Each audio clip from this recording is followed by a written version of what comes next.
Stress ka na ba? Tapos walang set mga kaibigan mo. At gusto mo mong bakasyon. Tara, gala tayo. Ano, sama ka? Tay! Tagal lang, nasusuka ako. Asan na ba tayo?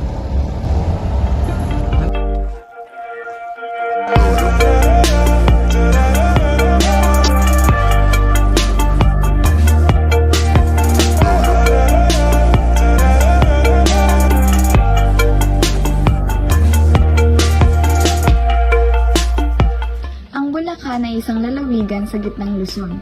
Ito rin ay tinatawag na lupain ng mga bayani.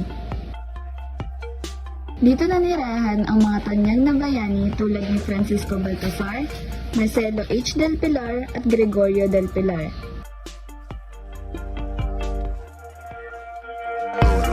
Pinaniniwalaan ang Bulacan ay mula sa salitang bulak, puok o tinipil na salitang bulaklak. Maaaring tumutukoy noon ang Bulacan sa puok na maraming tanim ng bulak o bulaklak. Paano nga ba pumunta sa Bulacan? Sa aming paglalakbay gamit ang aming sariling sasakyan, kami ay nagpagas ng 900 piso papunta at pabalik. Meron kaming nadaan ng 3 tollgate. Sa una, kami ay nagbayad ng 35 piso. Sa pangalawa naman ay 129 na piso at sa pangatlo, 9 piso lamang.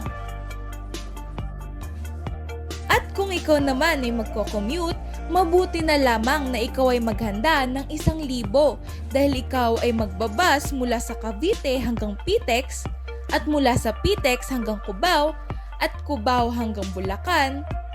Sasakay ka sa 3 bus at hindi lamang yan, ikaw din ay sasakay sa tricycle or jeep papunta sa iyong destinasyon. At ngayon, itutur naman namin kayo sa sikat na palikuan dito sa Bulacan. Andito kami sa Amana Water Park! Dito, B. Ano ba yan? Yan. Perfect. Ang entrance rate sa araw ay bukas mula alas 8 ng umaga hanggang alas 5 ng hapon. Ang mga matatanda ay makakalangoy sa halagang 250.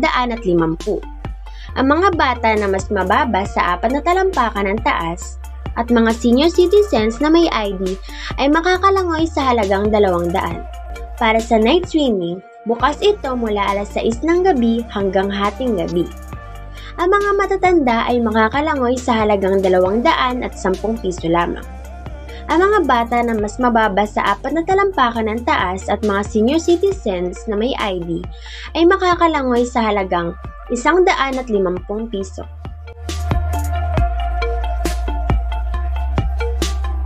Ang Amana Resort ay isa sa pinakapopular na destinasyon dito sa Bulacan.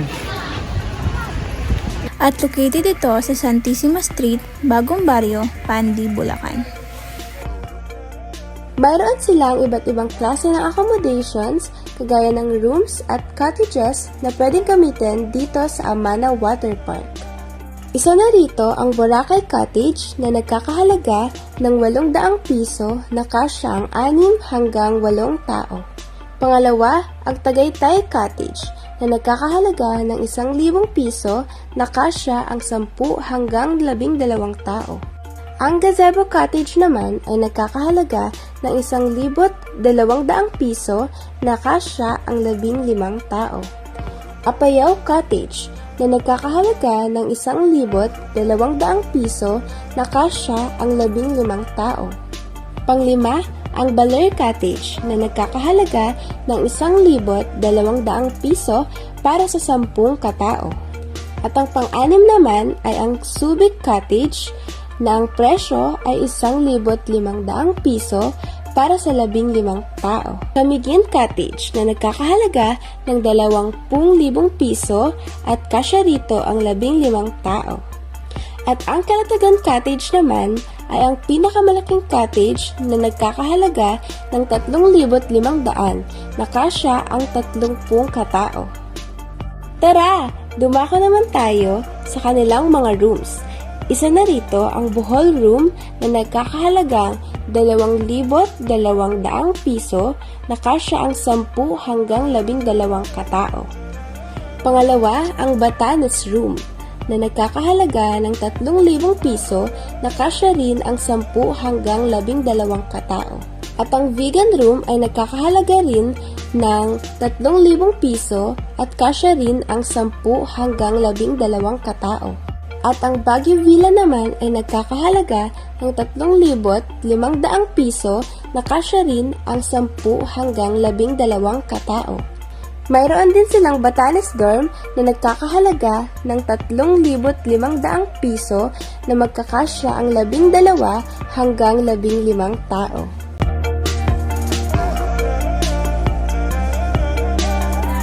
May unggoy! Perfect talaga to para sa mga banding na magkakaibigan at outing ng mga pamilya. Tara!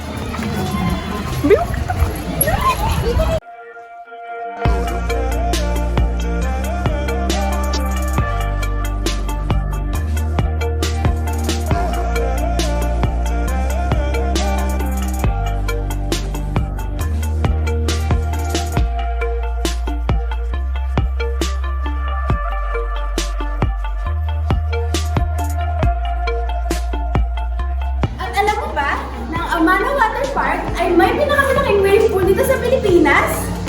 Yes, that's right. At meron itong 13 paliguan.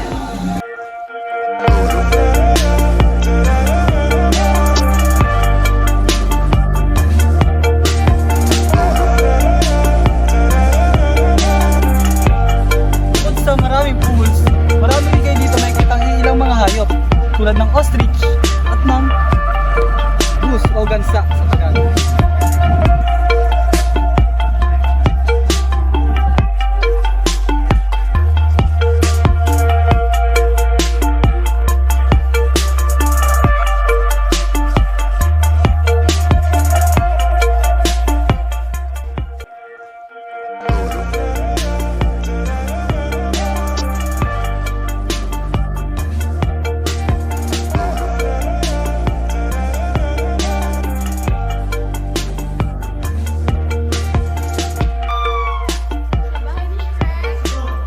At kung ikaw naman ay mahilig kumuha ng picture, perfect na perfect din ito dahil sa magagandang view na hatid ng Amana Water Park.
sa Amana. Isama nyo na ang inyong barkada at ang buong pamilya. Tara na at magsaya sa Amana. Uy!